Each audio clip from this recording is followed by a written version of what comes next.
Together we ride. Season 4! Season 4 of Real Talk with me, Imogen. And Dinah. Where we will be coming at you every week with real, honest, authentic conversations with executives and healers, creatives and entrepreneurs about real conversations, authenticity, and what mental health sounds like. Yes, raising the vibration one conversation at a time. Every Monday, tune in here live.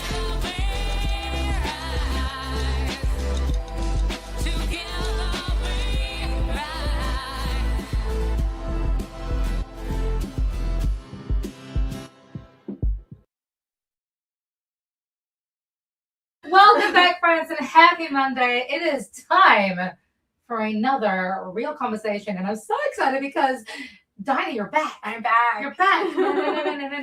Yeah. How was Bali? Oh, it was fantastic. I'm I so highly excited. recommend if you can get out there. It is a moving experience. Yeah. So happy to bring everything back, bring the energy here. It's fantastic. It's fantastic. I mean, everything I think on the other side of the world can just help us to bring perspective, Yes. right? Which is, I mean, I'm a little bit biased here, but perspective is kind of the name of the game today, because today's perspective is very different to anything we've had on the show so far. I've been honored to call this gentleman one of my close friends for 6 years, 8 years. It's been a minute and a half. But you have a wealth of knowledge when it comes to all kinds of things that are not my zone of genius. So I'm super pumped. Pete Kimbis, attorney, nonprofit extraordinaire, grant writer, like you. Welcome. Thank you. How are you? I'm doing phenomenal. It's really psyched to be here. Yay! We had like a full-on interview already. I know. So this is so nice. We really should have done like a BTS. Yeah.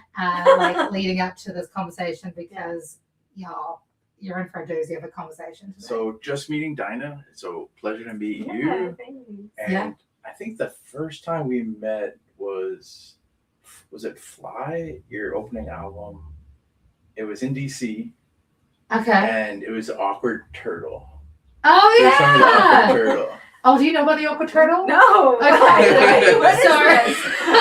So like, the expression of an awkward turtle. Like, I don't know. I mean, that's my general face.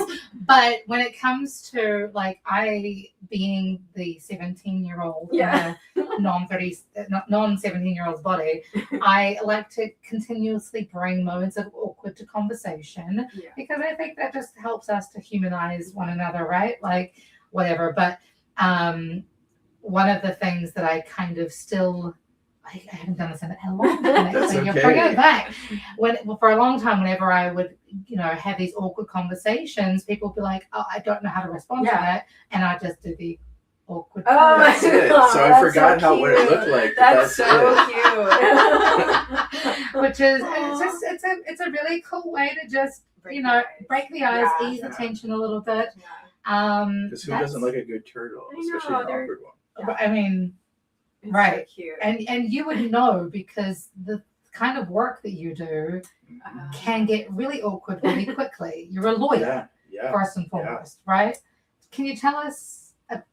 Okay. Yeah, First like of all, share your story with tell us our who you are. community. Yeah, tell us. It's a huge Pete. question, sure. What do you do Start to at the day world? one. Yourself. Yeah. How, if you could wake up and change one law in the world, Oh, wow. what would you change? That's big. An easy one that comes to mind is just access, right? Because access to legal counsel in a society where we really don't have abundant access makes things painful for a lot of folks. Right. So if I could change one thing, I would say if we were to continue with the same system of laws and justice, that we would make sure that everyone knows what the laws are, Right. and then has someone to represent them, just like the other party on the other side of the aisle, this adversarial system. And so that they have representation, because, in the courts, everything is on the line. Yeah. You could be at risk of losing your business, your family, your very body, right? Your freedom. Mm-hmm. Oh my God. So much is at stake that can be taken away. And throw on top of that so much of what happens is discussed within the courtroom with phraseology, language that is antiquated. I would say by design, we're still using Latin and phrases to make sure that the system is a bit, not even a bit, I use in the British sense of the word a bit opaque, which means very opaque. Yes. I feel the same.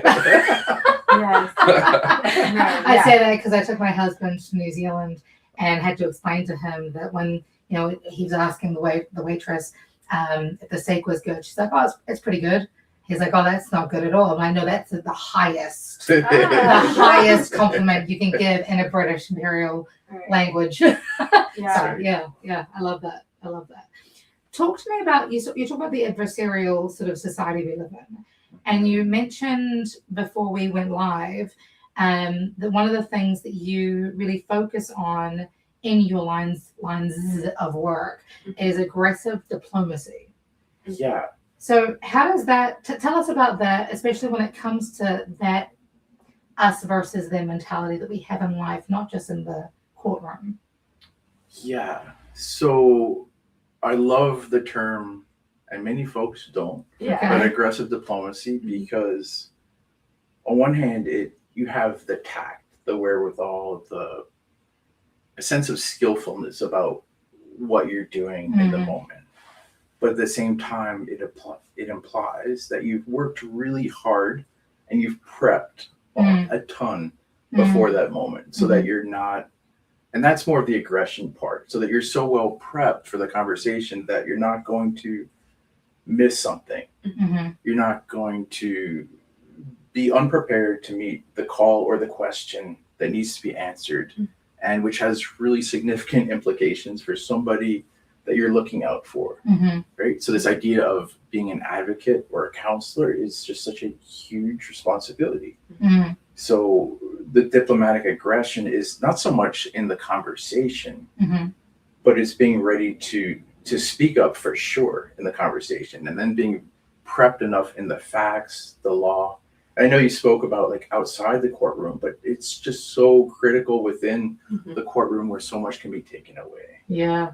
That diplomatic aggression just means zealous advocacy, that you're just working your tail off for the good of the one that you're representing, that you're standing alongside with, that you're standing in the place of before some kind of tribunal who has some authority to take so much away from them. And in the words of Alex Hormozy, can you simplify that? Yeah, I was going to say, how do you bring this into everyday life? Yeah. Right. So everyday life meaning, so let's say your work. Yeah. So my understanding is you do a lot of healing. You work with different modalities to raise consciousness and healing. So diplomatic aggression in that sense would be daring to say the truth at a time when others will be quiet because it's uncomfortable. Right. And then daring to do the preparation and the legwork and the study of people, of psychology, of music, of the modalities, so that you know that you are speaking with authority in that moment, in that space, and you can speak with confidence and truth. Right. Yeah, no, I love that. I think that's one of the core aspects of both of our work, right, Dinah? Like that giving permission to say the tough thing, to really lean into those difficult conversations with the strength of self-awareness and self-knowledge, but also with that ability to show up fully for yourself. And I want to sort of lean into the aggressive side of things, because at least with a lot of the clients that I work with, whether they're, 12-year-olds or 67-year-old teenagers, because I think we're all teenagers really, this idea that being aggressive is a bad thing, but what you're saying is it's more self-advocacy. Is that correct?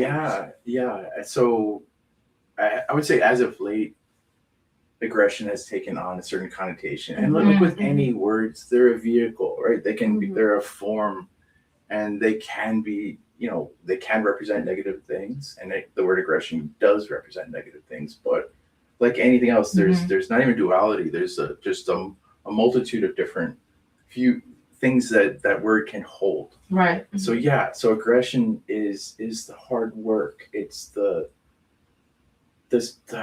wow. Sometimes it's just so tough to speak up because Yeah. that that's the other person or the folks do not really want to hear what you have to say, or it might rock the boat. And there is a time and a place, right? So I'm talking about a setting where, like, if you don't say the thing, it's not going to get said, and no one else is going to say it, and people are going to get hurt, or else you're robbing someone of the dignity of really knowing Yes. what's happening. And you're not, and in that way, it gets to the issue of choice, which to me is just so vital. This idea of really just being able to choose with an understanding of what's happening. Yeah, and I think that those conversations are not being had as frequently as they used to be. And I think that, holding space as you're doing in the courtroom and what we're doing within our sessions and our workshops is to hold space so that people feel safe enough that they can speak up, even if it might be controversial or whatever, but it's still their truth, it's still their opinion, and that's okay. Yeah. Right? Yeah. Yeah. Yeah. How do you, because you're talking a lot about, or you mentioned a couple of times, that idea of the preconceived fear of how things are going to get, misconstrued or misunderstood.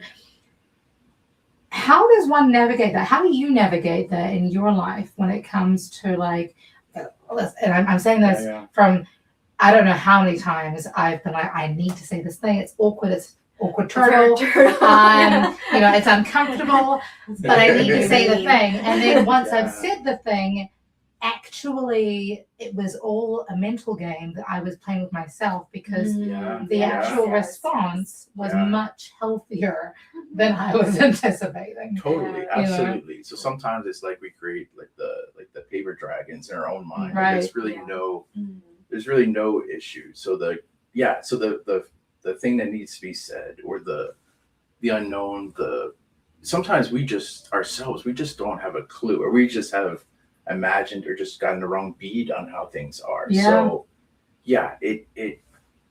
you're like, I'm so glad you brought that up, because it's definitely like when you're in that teacher mentor role, or in a counselor advocate role, coach role. I don't teach, I play. Right. It's really it's easy to think that you have the answers and others don't, right? So that it is so key to remember that we are just as easily prone to not really seeing, and like we need to learn just as much as the folks that we're talking to. So being open to, I was just saying, the wonder, like being open to not knowing. Okay, Albert Einstein, we see you. I know. Yeah. Right? Like, just like I think there's a power in humility, and just being able to say, like, I don't know. Yes. Or you're right. Like, why are we so afraid to say, like, you're right? Right. The fear of being wrong, right? On the other side of it. So there's this, I don't know who said it first, but that I love the idea of, like, you're not failing, you're growing. Yes.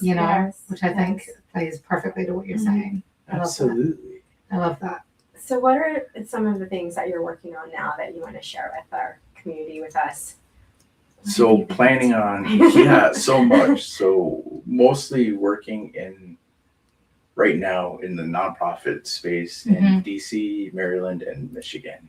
Michigan. Of course. The DMM. The DMM. And if folks are listening, I have a real like a heartfelt just passion for the folks in the Upper Peninsula, because it's a region of Michigan that is very much interesting, separated from the contiguous U.S. I mean, it's literally like, it looks like it should be part of Canada, and at one point I think it was. Oh, really? So it's, when you even see the map of Michigan, sometimes it's not even on it. They don't even put it on the map. That's like New Zealand. We're always forgotten. But why Michigan? Yeah, why Michigan? Sometimes things happen, right? Okay. And so it's the story of the underdog, of folks who deserve to have a voice, who deserve to have equal access, right, opportunity, and they don't, for whatever reason, right? In this case, it seems to be a lot of it's geography. Right. It's like there's like a 40-mile bridge, it's like the Mackinac Bridge, just to get there. And it's Right. like, and if the snows are coming, they're already starting at winter now. Yeah, Like that's like right. the touch of winter. That's right. It's So cooler breezes. so the nonprofit space, just what I've been working on in my team is making sure folks have access. A lot of times that's funding. Funding to operate and run the businesses that they founded, the majority of them to do something positive, to correct some kind of social shortfall or some needs that were not being met. And they created a business or assumed control of a business that is designed to meet those needs. Gotcha. And that kind of business, the social, entrepreneurial, nonprofit business, is just a tough one to run. Yeah. Yeah. I'm curious because like that's a lot of balls to juggle in your space, right? Like you're not only really focusing on what's it called? You're not focusing so much on just the law stuff, the legal aspect of advocacy, but also advocacy when it comes to the nonprofit space, helping people get grants, helping people to be their best selves, helping people to really battle a legal system that may not be in their best interests, helping people to really just become their next identities almost, it seems, which I don't want to put words in your mouth, but it sounds like it could be a lot on your psyche. Yeah. It is. It is. How do you, what are some strategies that you implement for you, Pete the human, as you balance those parts of yourself and those juggling pieces? So nature is huge. Oh, what, grounding? Definitely grounding. Taking the shoes off. Yeah. Like being out and amidst nature, in the woods, and kind of just like losing yourself, right? Because sometimes we just need that, or I need to speak for myself. I need that kind of drastic change in the environment to kind of snap me out of whatever mindset that I'm in, so that I can think more clearly. Like I won't even say find balance. I'll say like attempt to try to see the way towards balance. Okay. Right. But I do need those breaks that will help me like see things more clearly. That could be a trip overseas too. That could be a trip to somewhere where I don't know the language, and then I have to rely on other other skills, other senses, and that helps snap out Like of your ability to play charades? Yes, exactly. You know exactly what I'm talking about. No, So it seems like, you have the nonprofit sector and then there's like, the corporate spaces. I'm curious to understand, like, as you work, for me, I always work with burnout, right? So there's corporate burnout, which is most of the clientele that I work with. But then there's also passion projects that burn you out. Yeah. And you want to give so much. How do you decide, like, okay, I need to actually take a break? Because those passion projects can truly take over and they're so meaningful. Yeah. I mean, I feel like you're talking to me, Donna. Just I think you're talking to everyone. Especially in the DC area. Overachiever city. That's right. Like, I'm recovering. Straight back. But the passion projects, are there moments you catch yourself and you're like, I gotta take a break? Yeah. Right? Or absolutely. Your team, and like remind them that these breaks are important. Yeah. I'm still learning. Like, it's such a hard thing. Because the missions, right? And I do feel this overwhelming sense of, because I'm starting law like mid-career, so it was not something that I've always done. So it's something pretty new, and I feel like there's so much I need to do. And I'm not 20, right? So Which is I'm a benefit, I think. Right? Isn't it? It's a great benefit to that too. At the same time, there's so much I want to do within the span of my time. Right?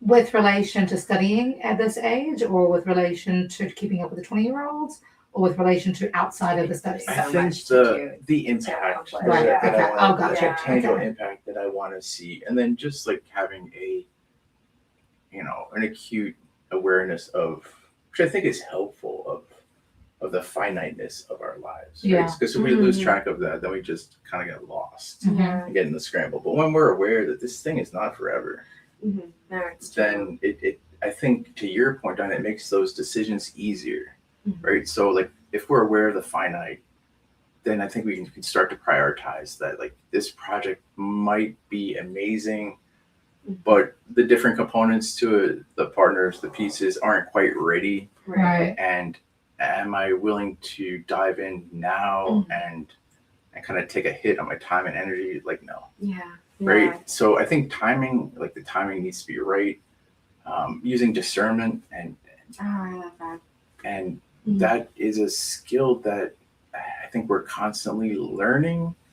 We're constantly evolving, like how to make those decisions, constantly needing to ground. Like I pray and meditate every morning Oh, that's great. just so that I can like get my head on straight. Because I think if I wake up and if just picture driving my car and it's like the wheels cranked at like 2 or 3 or 4 and not 12, and I'm trying to go straight ahead, then like no, I better correct that first thing in the morning. Otherwise my whole day is going to be kind of off kilter. I'm the Feel same that. way. Yeah, I don't understand, like people who read the news first thing in the morning. What are you doing? Like before any kind of grounding situation?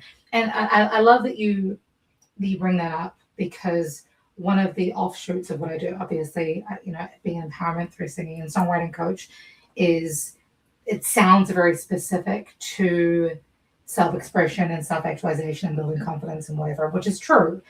But there are a lot of offshoots to that, in that I also work with using undercover brother tactics that are musical and based in singing and songwriting, stress management tactics for journalists and NGO workers who are going overseas. And so what you're talking about when it comes to finding that balance and first thing in the morning and making sure we set ourselves up for that success from the jump is so easily forgettable, and I love to hear your tactics from a non-musician's perspective, unless you've decided to start being a rock star as well, but to add to your bucket of tricks. But like, are there some other kind of tactics that you use to make sure that your cup is full, so that you're giving from, as Oprah would say, the overpour, as opposed to from what's inside that cup? I think it's a beautiful question, and I think it goes to resourcing, like knowing where to go to for resources, right? And they can be ones that we spoke about earlier, like natural living, like nature resource, or it could be really your network, your people, and the strengths that they have. We all have different strengths and abilities. So, I have different people that I'll call like on a regular at different times, because I know I can go to them and they'll help me out. So like, and I see that smile, and now all of a sudden a memory jumps up into my mind of when I had an event and some things just kind of went a little bit awry. Thank you. Like I never knew how to pronounce that word. Awry. AWRY. Yeah, Ori. Right. And gosh, like Emma, I called Emma. I think I called Eli, another friend. There's song coming out soon, by the way. Just FYI. Go Eli. Yeah. and before you know it, I think we had I spoke to. Oh, that's right. You had an event where you needed some help. Yeah. So I spoke to 30 people. 29 said no. The 30th said yes. But you made that possible, right? And then you've got to make the calls too. You got to make those 30 calls. Yeah. And be okay with the no, and then just move on to the next. Yeah. So being able to resource. So I know for things musical, you're a resource, right? And I'm not an expert in that area, so I'm going to go to you. Right. There's a pastor that I'm very close with that's based right now in the Carolinas that I will call, and he'll make sure my head is on straight. Gotcha. It really depends, but I probably have the most amazing therapist ever. Like she truly is a Jedi. Like I don't know where she came from or like how she was. We do love Jedis. Yeah. Was born, but like I've literally never met anyone else like her. Yeah. And like I don't know how she has those skills, but she does. And I was just blessed to have met her. Yeah. So it really depends on the situation, but I think knowing when to resource, because we can't pull and pour from our own cup. Right. Right. I love that because, I mean, one of the things that obviously Dinah and I have very different ways of working, but we also, have a very distinct overlap in our work. And so when you're talking about nature, when you're talking about community, when you're talking about resources, the thing that comes to mind is that we're actually planning something really big for next March, where we're taking people to the nature in New Zealand. Wow. To run a retreat to help people fill their cup on nature, on culture, on community, on each other, because I think it's really easy for people to feel alone in their journey, and we glorify this all the time. Like it's lonely at the top, you're going to have to leave everybody behind, and you see this in the corporate world, which I think is just a really stupid fallacy, which is why we have the song Together We Rise as the theme song for this. Can you speak to your journey on like that, not just having people to call on when you need resources, but like what has your journey as a lawyer been, as a nonprofit in the nonprofit space been, when it comes to community and co-opetition as opposed to competition? It's so vital. I think, in my opinion, it's the only way things can really get done. Yeah. I haven't seen another way that works, right? So like I've tried to go things my own way alone, and that really didn't work. And like I can like list off 5 or 10 different things I tried to do without the right community, and none of them worked. So I can't point to anything really specific other than like over time just learning that your community is just so valuable. And you're right, like we've in a lot of ways we've encouraged almost the opposite, right? Like be the entrepreneur, be the successful like inventor that just leaves home. And I really hate this narrative a lot because it's almost the opposite of the film. What film? The Odyssey. The Odyssey. That we were talking haven't seen it about. yet. I have tickets. We can't get tickets. Unless but we front can talk row. about it. Sorry, I'm not. Right. Front row, right? Like it's the only tickets available. It's like the IMAX, and like we're gonna go watching it. But like so, like he goes out. The whole idea is to return home, though. It's not to like go out and like keep going. Like no. That's not what the idea is. So this is dating back thousands of years. Yeah. And with Homer's epic poem for Odysseus to go out to this goes. We've talked about Joseph Campbell before. So Yes, we have. And meet those challenges that you'll encounter.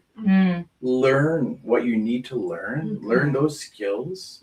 And it's really self-improvement we're talking about. Yeah. So it's like not changing the exterior. It's like refining yourself and then coming home.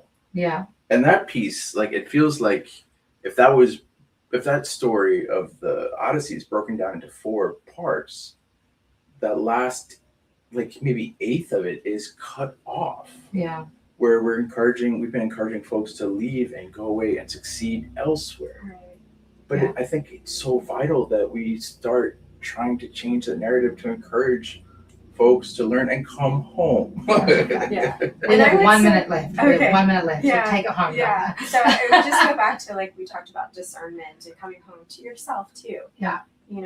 So is there anything that you want to leave our community with, some words of wisdom or where to find you? So right now, I started a law firm this year, Kidron Law. What? Oh, congrats. Bam. Kidron is a scriptural word. It's a valley of decision. It's a point of decision making, of trouble, of when you need advocacy. So opening up a clinic, it's in the planning stages, but one down county, amazing. right now looking at Montgomery County, one up county to make sure that especially folks who are the most excluded from legal advocacy. Make Love sure that. that they have it.